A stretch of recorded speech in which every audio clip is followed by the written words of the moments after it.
പെട്ടെന്ന് കടലിലെ വെള്ളമെല്ലാം അപ്രത്യക്ഷമായത് ആളുകൾ കണ്ടു. ആർക്കുമൊന്നും മനസ്സിലാകുന്നതിന് മുൻപ് തന്നെ അപകടം തിരിച്ചറിഞ്ഞ ജാക്ക് തന്റെ അനിയനെ ചേർത്തുപിടിച്ച് വേഗത്തിൽ ഓടാൻ തുടങ്ങി. കാരണം 100 കണക്കിന് മീറ്റർ ഉയരമുള്ള ഒരു സുനാമി തിരമാല അവർക്ക് പിന്നാലെ വരുന്നുണ്ടായിരുന്നു.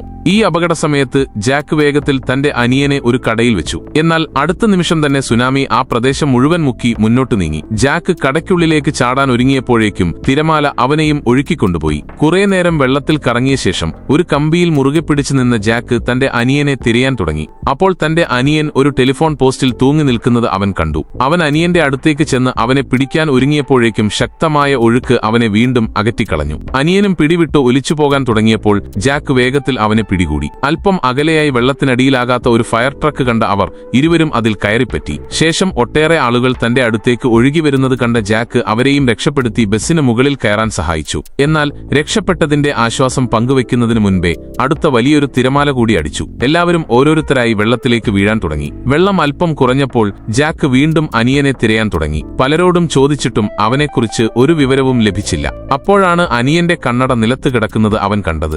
ജാക്ക് പൂർണ്ണമായും നിരാശനായിരിക്കുമ്പോഴാണ് കുറച്ചുപേർ ചേർന്ന് ഒരു തടിച്ച പയ്യനെ അപ്പുറത്തെ വശത്തേക്ക് കൊണ്ടുപോയതായി ഒരാൾ അവനോട് പറഞ്ഞു. ജാക്ക് വേഗത്തിൽ അങ്ങോട്ടേക്ക് ഓടിയപ്പോൾ ഒരു സ്ത്രീ അവന്റെ അനിയനെ കൈകളിൽ താങ്ങിപ്പിടിച്ചിരിക്കുന്നത് കണ്ടു. സബ്സ്ക്രൈബ് ചെയ്താൽ നാളെ കാണാം.